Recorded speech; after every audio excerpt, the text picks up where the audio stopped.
আমাদের আজকের গল্পের নাম রঙ্গিলা পাহাড়ের নীলকুঠি। গল্পটি লিখেছেন ক্ষিতীন্দ্রনারায়ণ ভট্টাচার্য। গল্প পাঠে রয়েছে শুভ আর আমি অপূর্ব। পোস্টার ডিজাইন করেছে তনুশ্রী সাহা। গল্পটি মন দিয়ে শুনুন। তবে হ্যাঁ, আমাদের চ্যানেলটিকে সাবস্ক্রাইব না করে থাকলে অবশ্যই করবেন। এই রকম গোয়েন্দা গল্প ও অ্যাডভেঞ্চার গল্প আমরা প্রায়ই নিয়ে আসি। আমাদের চ্যানেলটিকে সাবস্ক্রাইব করে রাখবেন। তাহলে আর বেশি দেরি না করে চলুন শুরু করা যাক। কলেজের পড়া শেষ হয়েছে সুমন্ত্রের। এবারে একটা সুবিধা মতো চাকরি জোগাড় করে নিতে পারলেই নিশ্চিত হয়ে বসতে পারে সে। সেই উদ্দেশ্যেই সে এসেছিল নন্দনবাবুর বাড়ি। নন্দন মিত্তির মুরব্বী লোক আর তার কাকার বিশেষ বন্ধু।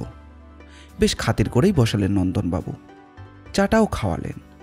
তারপর বললেন, দেখি তোমার কোয়ালিফিকেশনগুলো। সুমন্ত্র কাগজগুলো এগিয়ে দিতেই চশমাটা নাকের কাছে নামিয়ে দেখতে লাগলেন। তারপর হাসতে হাসতে বললেন, আরে তুমি যে দেখছি মস্ত পণ্ডিত লোকে, একেবারে ফার্স্ট ক্লাস এমএ। দেখে তো বড্ড ভালো মানুষ বলেই মনে হচ্ছিল। আবার সেই হাসি। শেষে বললেন, একটা চাকরি তো এখানেই ঠিক করে দিতে পারি। কালই কথা হচ্ছিল কোম্পানির কর্তাদের সঙ্গে। কিন্তু তোমার কি সে কাজ ভালো লাগবে? মাইনে অবশ্য মন্দ দেবে না, আর টিকে থাকলে ওই লাইনে উন্নতিও আছে। তবে থাকতে হবে মফস্বলে, একেবারে পাণ্ডব বর্জিত জায়গায়। সুমন্ত্র বিনয়ে গদগদ হয়ে বলল, আমার কোনো আপত্তি নেই, যেখানে যেতে বলবেন সেখানেই যাব। এক কথায় চাকরি হয়ে গেল সুমন্ত্রের, এবং দিন দিনেকের মধ্যেই জিনিসপত্র গুছিয়ে এসে চলে এলো হিমালয়ের পাদমূলে, বন জঙ্গলে ঘেরা ডুয়ার্স অঞ্চলের এই রঙ্গিলা চায়ের বাগানে অ্যাসিস্ট্যান্ট ম্যানেজার হয়ে। রঙ্গিলা পাহাড় নামটা যেমন সুন্দর, জায়গাটা তেমনই মনোরম। অদূরে সার বেঁধে পাহাড়ের শ্রেণী চলে গেছে, তার গায়ে কমলা লেবুর বাগান। দূর থেকে মনে হয় কে যেন পাহাড়ের গায়ে সিঁদুর লেপে দিয়েছে। কে জানে, ওই থেকেই হয়তো পাহাড়ের নাম রঙ্গিলা পাহাড়। পাহাড়ের ওপাশেই ভুটান রাজ্য। খানিকটা জায়গা জুড়েই তাদের এই চা বাগান, পরিষ্কার পরিচ্ছন্ন এবং ফিটফাট। এখানে সেখানে সুন্দর সুন্দর বাংলো। কুলি বস্তিগুলোতে আধুনিকতার ছোপও লাগানো হয়েছে। পাশ দিয়ে বয়ে চলেছে ছোট্ট খরস্রোতায় একটি নদী। তিস্তারই একটি শাখা বোধ হয়। স্থানীয় নাম ঘূর্ণি। কাজকর্ম খুব একটা বেশি কিছু নয়। তাছাড়া আধবয়সী ম্যানেজার বাবুটিও লোকটি বেশ ভালো। সুমন্ত্র দুদিনেই তার স্ত্রীর সঙ্গে বৌদি সম্পর্ক পাতিয়ে ছেলে মেয়েদের কাকাবাবু হয়ে ঘরের লোক হয়ে পড়ল। কিন্তু তবুও কেমন যেন নিঃসঙ্গ লাগতো তার। ম্যানেজার বাবুর সময় কম, তাছাড়া তিনি সব বিষয়ে আগ্রহশীল, তা নিয়ে বেশিক্ষণ আলাপ করা যায় না। কোন বাগানে শেয়ার কত দামে বিক্রি হচ্ছে, কোন বাগান এবার কত ভিডিডেন্ড দেবে, কোথাকার কি গুণ, কোথায় গেলে তা সস্তায় পাওয়া যাবে, এই সবই হচ্ছে তার মুখরোচক আলোচ্য বিষয়। কিন্তু সুসমন্ত্রের বয়সীর ছেলে এ নিয়ে কতক্ষণই বা আলাপ চালাতে পারে। বৌদি অর্থাৎ ম্যানেজারবাবুর স্ত্রীও সাংসারিক আলোচনা ছাড়া আর কিছুই ধার ধারেন না। তবে ভদ্রমহিলা নানা রকম শৌখিন রান্নায় ওস্তাদ। কাজেই তাকে এড়িয়ে চলা যে খুব বুদ্ধিমানের কাজ নয়, সেটা সুসমন্ত্র ঠিক বুঝে নিয়েছে। অবশ্য বেড়ানোর জায়গা আছে যথেষ্ট। হাতে একটা লম্বা লাঠি নিয়ে নদীর ধার বরাবর হেঁটে যাও। প্রকৃতি তার সমস্ত সমারোহ নিয়ে তোমার সামনে উজাড় করে দেবে আপনাকে। কাজেই একটু বেলা পড়তে না পড়তেই বেরিয়ে পড়ত সুমন্ত্র, এবং ক্রমে এটা একটা বাতিকে গিয়ে দাঁড়ালো। সেদিনও সে বেরিয়েছে। একটু অন্যমনস্ক হয়ে পড়েছিল বোধহয়। হঠাৎই খেয়াল হলো কখন নদীর ধার থেকে অন্য পথে চলে এসেছে, আর সামনের পথ আটকে দাঁড়িয়ে রয়েছে মস্ত একটা ঝিল। অবশ্য ঝিলের পাশ দিয়ে একটা পায়ে চলা পথ ওদিকে চলে গেছে, কিন্তু সেটা যে খুব বেশি ব্যবহার করা হয় এমনটা কিন্তু মনে হলো না। তবুও খেয়ালে মাথায় সুমন্ত্র সেই কাঁচা পথ ধরে আরও একটু এগিয়ে এলো। দুপাশে বন ঝাউয়ের সারি, তারপর আরও বড় বড় গাছ, যাদের বলতে ইচ্ছা করে বনস্পতি। আর সেই বনস্পতিদের পিছনে কি ব্যাপার? এখানে এত বড় একটা বিরাট বাড়ি এলো কী করে? হঠাৎ দেখলে বাড়িটাকে একটা ছোটোখাটো দুর্গ বলেই মনে হয়। দুর্গের পরীক্ষার মতোই সামনের খানিকটা জলও রয়েছে। সাঁকো বেয়ে পার হতে হয় সেটা। অনেক দিনের পুরনো বাড়ি। জায়গায় জায়গায় বট অসত্য শেকড় গেড়ে বসেছে। ফলে দেখা দিয়েছে বড় বড় ফাটল। দেখলে মনে হয় বুঝি পুরো বাড়ি, কিন্তু না, ওদিকে একটা জানালা দিয়ে ক্ষীণ আলোর রেখাও দেখা যাচ্ছে। যে ব্যাপারটা যে বেশ রহস্যজনক। আর এমন একটা বাড়ির গল্প তো ম্যানেজার বাবু বা কারোর কাছ থেকে সে আগে কখনো শোনেনি। সন্ধ্যা হয়ে আসছিল, তাই সেদিনকার মতো সেখান থেকে ফিরে এলো সুমন্ত্র। পরের দিন রবিবার, অফিসের কোনো তাড়া নেই। সকালবেলা বাইরের ঘরে বসে খবরের কাগজ তুলে 3 দিনের বাসি খবরগুলো পড়ছিল। এখানে এইগুলোই টাটকা। হঠাৎ পায়ের ভারী শব্দে চমকে উঠল সে। সঙ্গে সঙ্গে ভেতরে আসতে পারি বলে উত্তরের অপেক্ষা না করেই এক অপরিচিত ভদ্রলোক সামনে জাঁকিয়ে বসলেন। তার পেছনে পেছনে শীষ দিয়ে ইশারা করতেই একটি ছোকরা মতো লোক ফ্যালফ্যাল চোখে ইতস্তত মুখে ঢুকল এবং ভদ্রলোকের পাশের চেয়ারটিতে অত্যন্ত সংকুচিতভাবে বসে পড়ল, একেবারে পা তুলেই, পোষা প্রাণীর মতোই। ভারী মুখ চড়া আমার এই সঙ্গীটি, বলে হাসতে হাসতে আগন্তুক কথা বলা শুরু করলেন। আপনিই তো নতুন অ্যাসিস্ট্যান্ট ম্যানেজার হয়ে এসেছেন। শুনলাম খুব পণ্ডিত লোক আপনি, ফার্স্ট ক্লাস MA। তা এত জায়গা থাকতে এই চা বাগান পছন্দ করলেন কি করে? মানুষ ঘটনার দাস, সরলভাবে বলল সুমন্ত্র। যা বলেছেন। এই দেখুন না আমাকেই। ও, আমার পরিচয়ই তো দিইনি এখনো। সারা জীবন নানান হুল্লোড়ে কাটিয়ে প্রায় বুড়ো বয়সে এখানে এলাম বাগানে ডাক্তারি নিয়ে, কিন্তু তাও বেশি দিন আর করতে পারলাম কই। অথচ জায়গাটা এমন ভালো লেগে গেল যে মায়াই কাটিয়ে যেতে পারিনি। শেষ পর্যন্ত এখানেই রয়ে গিয়েছি, বাগানের সঙ্গে বাধা না থেকেও চিরঞ্জীব ডাক্তার হয়ে। আবার হেসে উঠলেন আগন্তুক, প্রাণ খোলা হাসি। সুমন্ত এবার ভালো করে চেয়ে দেখল। আগন্তুক বাংলা কিন্তু বলছেন চমৎকার, কিন্তু চেহারায় ঠিক বাঙালি ছাপ নেই। চুলেও বেশ পাক ধরেছে। পরনে সাদা ট্রাউজারের ওপর লং কোট, আর হাতে একটা ছড়ি। লিকলিকে, কিন্তু অস্ত্র হিসাবে ওর একটা মূল্য রয়েছে। আর সঙ্গে ছোকরাটি, তার রকম সকম দেখে ভারী মজা লাগলো সুমন্ত্রের। মিটমিট করে এদিক ওদিক তাকাচ্ছে, কড়িকাঠ থেকে আনাচে কানাচে সব দিকে।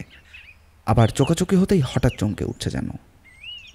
এমন সময় চাকর সনাতন 1 পেয়ালা চা আর 1 প্লেট অমলেট নিয়ে এসে তার ঘরে ঢুকলো। সুমন্ত্র তাকে আরও 2 কাপ চা আর অমলেট আনতে বলল।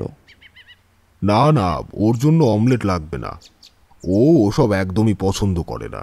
বরঞ্চ ঘরে কলা কি অন্য ফল থাকলে ওকে 2-1টা দিতে পারেন, খুশি হবে, বললেন ডাক্তার চিরঞ্জীব। বাস্তবিক কলা পেয়ে ছোকরা যে এত খুশি হবে সুমন্ত তা ভাবতে পারেনি। সনাতন 1 ছড়া কলা এনে টেবিলে রাখতে সে ছো মেরে তুলে নিল। তারপর ক্ষিপ্ত হস্তে খোসা সময় সমস্তটা মুখে পুড়তে লাগলো, একটার পর একটা। অবশ্য খোলসটা সত্যিই খেলো না। সে মুখ থেকে বার করে ঘরের মেঝেতে ছড়াতে লাগলো। মাথাটা খারাপ হয়েছে নাকি ছেলেটার? ডাক্তার চিরঞ্জীব চা আর অমলেট 2 ধীরে সুস্থে শেষ করলেন। তারপর উঠে দাঁড়িয়ে হাসি মুখে বললেন, আচ্ছা আজ উঠি, আসবো মাঝে মাঝে।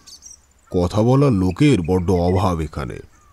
ছড়ি ঘোরাতে ঘোরাতে বাইরে বেরিয়ে এসে আবার তেমনই শীষ দিলেন তিনি।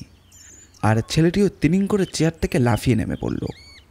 তারপর হাত দুটি শটান ওপরে তুলে হেলতে তুলতে অনুসরণ করলো তাকে। দেখে কোনো রকমে হাসি চাপল সুমন্ত্র। সেদিন বিকেলবেলা সুমন্ত্র আবার বেড়াতে বেরোল নদীর পাড়ের ধারে। কিন্তু আজ আর বেশি দূর যাওয়া হয়ে উঠল না। গিয়েই দেখল খন্নির পাড়ে একটা ছোট্ট টুল পেতে একজন বিদেশি ভদ্রলোক মাছ ধরছে। পাশে 2-3টে বড় বড় ছিপ আর দোনালা বন্দুক। মাছ ধরার নেশা সুমন্ত্রেরও কম নয়। সে দেখেই দাঁড়িয়ে পড়ল। এবারে মৎস্য শিকারীর নজর পড়ল তার দিকে। একটু থতমত খেয়ে সলজ্জ হেসে সে বলল, কি দেখছেন? বসে থাকাই সার, এতক্ষণে একটা মাছও পেলাম না। সুমন্ত্র জবাব দিল, এখানে বড্ড জলের তোর। অ্যাংলিংয়ের পক্ষে এই জায়গাটা ভালো বাছেননি। তবে মাছ ছাড়া অন্য শিকারেরও বোধহয় বাদিক আছে আপনার। বন্দুক নিয়ে যখন বেরিয়েছেন। না, ওটা আপাতত শিকারের জন্য নয়, আত্মরক্ষার জন্য। এদিকে প্রায় ভালুক টালুক বেরোই শুনেছি। মাছ ধরছি সঙ্গীর অভাবে। তা আপনাকে তো নতুন দেখছে এখানে। বেড়াতে এসেছেন বুঝি? না না, চাকরি নিয়ে এসেছি। ওই যে রঙ্গিলা পাহাড়, ওরই চা বাগানে। ও, আপনিই বুঝি ওখানকার নতুন এম? মিস্টার চক্রবর্তী? তাহলে ভালোই হলো, আমিও ওই একই পথেরই পথি। শিমুলগুড়ি চা বাগানে হয়ে আছি। রঙ্গিলা পাহাড়ের পাশেই ঘূর্ণির বাগ পেরোলেই শিমুলগুড়ি চা বাগান। এটি একটি সাহেবী বাগান। ম্যানেজার, অ্যাসিস্ট্যান্ট ম্যানেজার সবাই সাহেব। সুমন্ত শুধু এটুকুই জানত, কিন্তু দেখল এখানকার ওরা ওর থেকে অনেক বেশি খবর রাখে। বিদেশি ভদ্রলোকটির নাম উইলহেম ফিশার, জাতিতে জার্মান। বয়স প্রায় সুমন্তের মতোই হবে। ফুর্তিবাজে তিল খোলা লোকটি। জার্মানরা নাকি এইরকমই হয়, অত আদব কায়দার ধার ধারে না তারা। ফিশারও অল্প সময়ের মধ্যে দিব্যি আলাপ জমিয়ে তুলল। বলল, ক্লাব এখানে একটা আছে বটে, কিন্তু রোজ রোজ সেখানে আমার ভালো লাগে না। সেই বসে বসে বুড়োদের সঙ্গে শুধু তাস পেটাও আর বাজি ধরো, আর মাঝে মাঝে উঠে এক আধ চুমুক হুইস্কি খাও। এখানে এমন সুন্দর পাহাড়, নদী, বন জঙ্গল ফেলে নিত্য 30 মাইল গাড়ি হাঁকিয়ে ওই বাজে কাজে ওখানে গিয়ে সময় নষ্ট করতে কে পারে বলুন তো? তা আপনার সঙ্গে আলাপ হলো, ভালোই হলো। আপনার কাছে এদেশের গল্প শুনবো ভালো করে। আমাদের তো আবার জানেন বড্ড কড়াকড়ি। বাগানের বাবুদের সঙ্গে বেশি মাখামাখি বারণ। ওতে নাকি ওরা পেয়ে বসবে, ডিসিপ্লিন মানতে চাইবে না। ছিপগুটি উঠে ফিশার বলল, চলুন একবার ঝিলের ধারে যাওয়া যাক। ডাক্তার চিরঞ্জীব তো ওইদিকেই থাকেন, তাকে একবার বুকটা দেখাবো। কয়েকদিন থেকে কেমন যেন ব্যথা ব্যথা করছে। এই অঞ্চলে তো ওই অসুবিধে, ভালো ডাক্তার একটাও নেই। অবশ্য বাগানের একজন মাইনে করা ডাক্তার আছেন, কিন্তু গোলমেলে ব্যাপার, তার উপর ভরসা রাখাটাই কঠিন। তবে ডাক্তার চিরঞ্জীব কিন্তু খুব ভালো ডাক্তার, বিশেষ করে সার্জারিতে ওর হাত তো খুবই চমৎকার। তবে তাকে সবসময় পাওয়াটা মুশকিল, প্রায়ই খুব ব্যস্ত থাকেন। পৃথিবীর এহেন জায়গা নেই যেখানে তিনি ঘোরেননি। ভিয়েনাও মনে পড়ে, ডাক্তারদের মুখে তার নাম শুনেছি। সিঙ্গাপুরে তাকে প্রথম দেখি, সেখানে তার বেশ নাম ডাক ছিল, ভালো সার্জেন বলে। এহেন ডাক্তার চিরঞ্জীব যে শেষ বুড়ো বয়সে চা বাগানে ডাক্তারি করতে কেন এসেছিলেন সেটা বোঝা মুশকিল। অবশ্য চাকরি তিনি বেশি দিন করেননি, কিছুদিন পরেই ছেড়ে ছুড়ে প্রাইভেট প্র্যাকটিস শুরু করেন। তারপর ঝিলের ওপাশে ওই পুরনো ক্যাসেলটা কিনে নিয়ে ওখানেই আড্ডা গেড়েছেন। ক্যাসেল? আমরা ক্যাসেলই বলি, আসলে ওটা নাকি ছিল একটা নীলকুঠি। নীলের চাষ ওখানে হতো কি না জানি না, হলেও সে বহুদিন আগের কথা। সে চাষও উঠে গেছে, কুঠিয়ালারাও কবে উধাও হয়ে গেছে। পরিত্যক্ত বিরাট বাড়িটা নাকি ছিল ভুটানের রাজবংশের কার দখলে, কিন্তু কেউ দেখাশুনো করতো না। লোকে বলতো ভুতুরে বাড়ি। ডাক্তার চিরঞ্জীবের নাকি ওটা বাড়ি পছন্দ হয়ে যায়, এবং খুব অল্প দামেই তিনি ওটা কিনে নিয়ে ঘর বেঁধেছেন। অনেকের ধারণা ওটা ওর ল্যাবরেটরি, ওখানে বসে উনি রিসার্চ করেন। ভগবানই জানেন কিসের রিসার্চ। দেখেননি বাড়িটা ঝিলের ওধারে, ঠিক যেন একটা সেকেলে কেল্লা। কথা বলতে বলতে এগিয়ে চলল দুজনে। হঠাৎই একটা তীব্র চিৎকার শুনে দুজনেই থমকে দাঁড়ালো। একটা গাছের নিচে একটি লোক কুড়ি ধরে তারস্বরে চেঁচাচ্ছে, যেন ওপরের কাউকে ধমকাচ্ছে। আর গাছের ওপরে একটি লোক যেন দারুণ বিব্রত হয়ে এ ডাল থেকে ও ডালে লাফালাফি করছে। যেরকম অবলীলাক্রমে সে ডালে ডালে ঝুলছে, কখনো হাত দিয়ে কখনো বা পা দিয়েই ভালো করে আঁকড়ে। তাতে যে সে গাছে চড়া বিদ্যায় খুব পটু তা বুঝতে একটুও কষ্ট হয় না। ফিশার তলাকার লোকটিকে ধমক দিয়ে সরিয়ে দিল। লোকটি কটমট করে তাদের দিকে তাকিয়ে এবং বোধহয় একসঙ্গে সাহেব আর তার বন্দুক দেখেই ধীরে ধীরে চলে গেল। তবে যাওয়ার সময় মাথা নিচু করে মাটিতে কি যেন শুকে দেখবার চেষ্টা করল। লোকটি চলে গেলে ওপরের লোকটি সাহস করে একটু নিচে নেমে এলো। সুমন্ত্র এবার তাকে চিনতে পারল। এই তো সেই লাজুক ছোকরা যে ডাক্তার চিরঞ্জীবের সঙ্গে তার বাড়িতে গিয়েছিল সকালবেলা। তাকে যে আজ এভাবে জঙ্গলের মধ্যে গাছের ওপর অমনভাবে দেখতে পাবে, সুমন্ত তা কল্পনাও করতে পারেনি। একটা জিনিস লক্ষ্য করেছেন মিস্টার চক্রবর্তী? এই লোকগুলো ডাক্তার চিরঞ্জীবের ভারী অনুগত। প্রায় দেখবেন এরা কেউ না কেউই ওদের সঙ্গে ঘুরছে, আর ডাক্তার চিরঞ্জীবও মনে হয় ওদের সঙ্গে নিয়েই এখানে সেখানে ঘুরতে ভালোবাসেন। অথচ ওদের বুদ্ধি বা হালচাল দেখলে ওদের সঙ্গে ডাক্তারের হৃদ্যতার কারণ তো খুঁজে পাওয়া যায় না। ফিশারের কথা শেষ হওয়ার আগেই মনে হলো দূর থেকে কয়েকজন লোক এদিকেই আসছে। আরেকটু কাছে এলে চিন্তার ভুল হলো না। দলের নেতা হচ্ছে ডাক্তার চিরঞ্জীব আর তার সঙ্গে আরও 5-7টি লোক। তাদের সকলেরই বয়স 23-24-এর মধ্যেই। ডক্টর চিরঞ্জীবের হাতে সেই লিকলিকে ছড়িখানা স্পষ্ট দেখা যাচ্ছে, কিন্তু আশ্চর্য সঙ্গে লোকগুলোর ব্যবহার। তাদের কেউ ডক্টর চিরঞ্জীবের গায়ে মাথা ঘষতে ঘষতে চলেছে, কেউ বা পেছনে মাথা নিচু করে আসছে। মাঝে মাঝে এতটাই হেট হচ্ছে যে মনে হয় ওখানকার ঘাসের গন্ধ কীরকম তাই শুকে শুকে দেখতে চায়। কেউ আবার একটু এধারোধার হলেই ডক্টর চিরঞ্জীব হুঙ্কার দিয়ে ছড়ি ঘোরাচ্ছেন শূন্যে, আর লোকগুলো থতমত খেয়ে আবার কাছে এসে জড়ো হচ্ছে। কিন্তু সবথেকে মজা দেখা গেল যখন ডাক্তার চিরঞ্জীব তার লম্বা কোটের পকেট থেকে 2-3টে কলা বার করে শূন্যে ঝুলিয়ে শীষ দিতে শুরু করলেন। চোখের পলক পড়তে না পড়তেই দেখা গেল সেই বৃক্ষবিহারী লোকটি সবাইকে গাছ থেকে নেমে এলো, আর মাথার ওপর দুহাত তুলে টলতে টলতে ছুটে গেল ডাক্তারের দিকে। মানুষ যে কলা খেতে এত ভালোবাসে তা চোখে না দেখলে বিশ্বাস করাই কষ্ট। ফিশার আর সুমন্ত্র অর্থপূর্ণভাবে তাকালো পরস্পরের মুখের দিকে। কয়েকদিন পরের কথা, ডাক্তার ম্যানেজারের অফিস ঘরে বসে সুমন্ত্র কয়েকদিনের দরকারি কাগজপত্রগুলো দেখছিল। এমন সময় বাগানের কুলি সর্দার ঝুমরু হঠাৎ উত্তেজিতভাবে এসে জানালো তার শালার ছেলে মেথুয়াকে খুঁজে পাওয়া যাচ্ছে না। এই ধরনের খবর খুব একটা নতুন নয়। গত কয়েকদিন থেকেই বাগানের আশপাশ থেকে ছেলে হারাবার হিড়িক পড়ে গেছে। বেশিরভাগই চা বাগানের কুলি ব্যারাকের ছেলে, এবং সবাই একেবারে ছোটও নয়, জোয়ান জোয়ান ছেলেও রয়েছে। কুলি মহলে এ নিয়ে খুবই একটা আতঙ্কে সাড়া পড়ে গেছে। তাদের ধারণা আশেপাশে কোনো অপদেবতার আবির্ভাব হয়েছে, নইলে পরপর এতগুলো ছেলে যায় কোথায়। এই ভৌতিক আক্রমণের 2-1জন প্রত্যক্ষদর্শীর খবরও পাওয়া গেল। নাংকু নিজের চোখে দেখেছে জেলের দ্বারে বিরাট একটা কালো ছায়ামূর্তি পা ছড়িয়ে বসে কুড়মুড় করে হাড় চিবুচ্ছে। বিশ্বাস হয় না, চিবুনো হাড়গুলো এখনো ঝিলের ধারে গিয়ে দেখে আসার পরেও। ঝুমরু স্পষ্ট জানালো কুলি বস্তিতে প্রবল উত্তেজনা চলছে। তারা কেউই আর কাজ করবে না বলেই ঠিক করেছে। মুন্ডি দেবতার পুজো করে তাকে ঠান্ডা করতে হবে, নইলে সমস্ত বাগান পুড়ে খাক হয়ে যাবে। পুজোর জন্য যা টাকা লাগবে তা কুলিরা চাঁদা করে দিতে রাজিও রয়েছে, কিন্তু সরকার থেকেও কম করে 100 টাকা না দিলে চলবে না। পচাই মত তো লাগবে অন্তত 20 হাঁড়ি। কি আর করা যায়, দেবতার আগে কুলিদের শান্ত করা দরকার। মহা সমারোহে পুজো শেষ হলো। পচাইয়ের স্রোত বয়ে গেল কুলি বস্তিতে সামনেকার মাঠে, কিন্তু তবুও দেবতা প্রসন্ন হলেন না। পরদিন শোনা গেল আরও একটি ছেলে নিখোঁজ হয়েছে। এটি আর কেউই নয়, স্বয়ং ঝুমরুর ছেলে। বাগানের কাজ বন্ধ হয়ে গেল। কুলিরা ঘরে বসে ছেলে আগলাচ্ছে। কুলি রমণীদের করুণ বিলাপে আকাশ হয়ে উঠল ভারী। আগের দিনই থানায় খবর পাঠানো হয়েছিল। প্রায় 10 ক্রোশ দূরে থানা, এখনও দারোগা তদন্তে আসতে পারেনি। সুমন্ত্র ঠিক করল বাগানের লরি নিয়ে সেই থানায় চলে যাবে। ঠিক এমন সময় নিজেদের গাড়ি হাঁকিয়ে ফিশার এসে হাজির।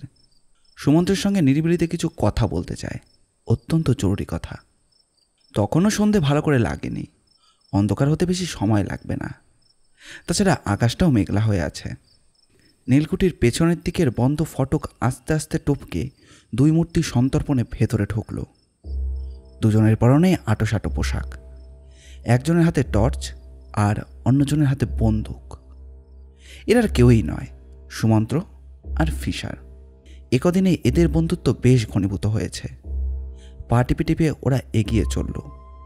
সুমন্ত্র ভাবতে পারেনি এই পোড়ো বাড়ির ভিতরে এত কাণ্ড থাকতে পারে। বাগানের একদিকে চিড়িয়াখানার মতো মস্ত বড় বড় খাঁচা বসানো হয়েছে, আর তার ভেতর নানা রকম জানোয়ার, খরগোশ, গিনিপিগ এসব থেকে শুরু করে হরিণ, বাদর, কুকুর, রাম ছাগল, এমনকি গোটা 2 ভল্লুকও রয়েছে। ডাক্তার চিরঞ্জীবের তাহলে জন্তু পোষার বাই রয়েছে। টর্চ ফেলতে দেখা গেল একটা খাঁচার কোণে একটা বড় জাতের বাঁদর, মাথায় ব্যান্ডেজ বেঁধে নির্জীবের মতো পড়ে রয়েছে। তবে কি এরাই ডাক্তার নির্জীবের গবেষণার উপকরণ? কিন্তু কিসের গবেষণা? বিস্মিত সুমন্ত্রকে ইশারায় চুপ করতে বলে ফিশার তেমনি সন্তর্পণে বাগান ছেড়ে বাড়ির ভেতরে গিয়ে ঢুকল। অত বড় বাড়িটা যেন খাঁ খাঁ করছে। জনপ্রাণীর কোনো সাড়াও নেই, শুধু রাশি রাশি ধুলো আর শুকনো ডালপাতায় চারিদিক যেন ছেয়ে রয়েছে। কোথাও বা ছাদ ঝুলে পড়েছে। চামচিকের উৎকট গন্ধে দম বন্ধ হয়ে আসতে লাগলো সুমন্ত্রের। ফিশার শেষে সাহসে ভর করে দোতলায় উঠতে লাগলো। সুমন্ত্র অভিভূতের মতো চলতে লাগলো পেছন পেছন। সেকালকার কাঠের সিঁড়ি, সেকালকার বলেই হয়তো এতটা মজবুত। এককালের হয়তো কার্পেট মোড়া হয়েছিল, এখন তার ছালটুকু রয়েছে শুধু। তবুও এখন তার ফলে শব্দ কম হয় সিঁড়িতে। সিঁড়ির মাথায় একটা সরু বারান্দা, অনেক দূর পর্যন্ত চলে গেছে সেটা। আর তারই এক প্রান্তে একটা ঘর থেকে আলোর ক্ষীণ রেখা এসে পড়েছে উল্টো দিকের দেওয়ালে। ফিশার এবার সেই দিকেই এগিয়ে চলল। অস্পষ্ট শব্দ শোনা যাচ্ছে, কারা যেন চাপা গলায় ফিসফিস করে কথা বলছে। আর তারপরেই একটা গোঙানি শব্দ, দ্রুত পা ফেলার ছটপট আওয়াজ। সুমন্ত্রের হাত পা যেন কাঁপছে। ফিশার বজ্রমুষ্টিতে তার একটা হাত ধরে বলল, এখন নার্ভাস হলে চলবে না। তারপরই একটা হ্যাচকা টানে সুমন্ত্রকে নিয়ে পড়ল সেই ঘরের ভেতর।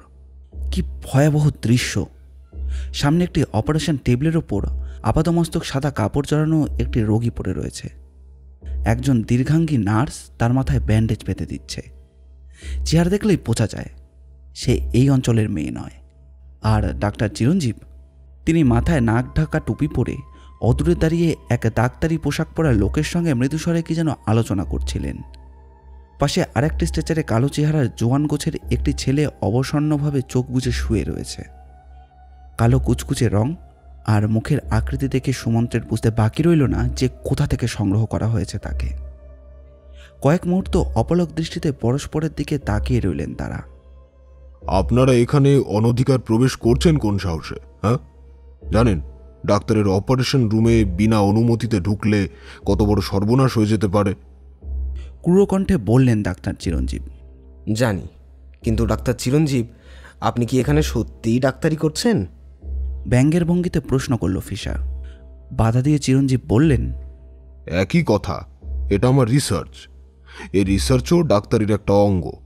কিন্তু এত গোপনে, এত সন্তর্পণে। আর এতক্ষণে সুমন্ত্রও যেন কথা বলার সাহস পেল।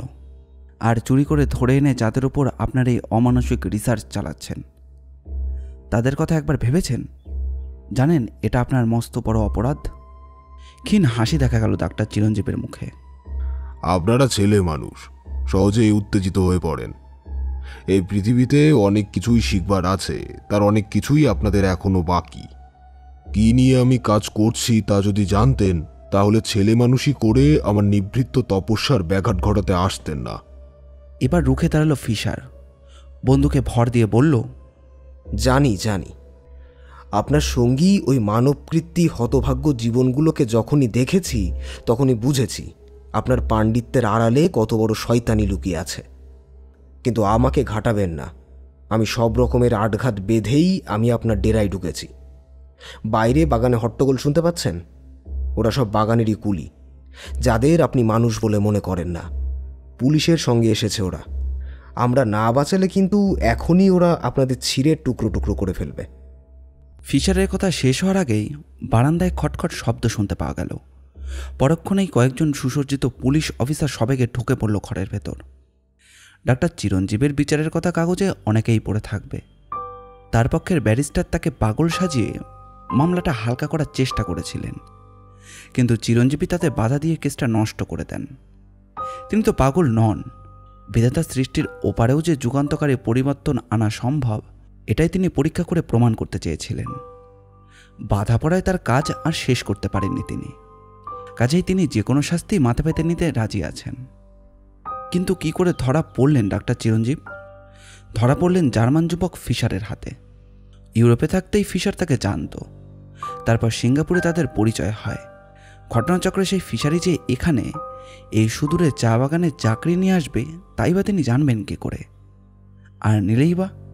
তার ডাক্তারি বিদ্যার উপর অগাধ শ্রদ্ধাই ছিল ফিশারের, কিন্তু শ্রদ্ধাই হলো কাল।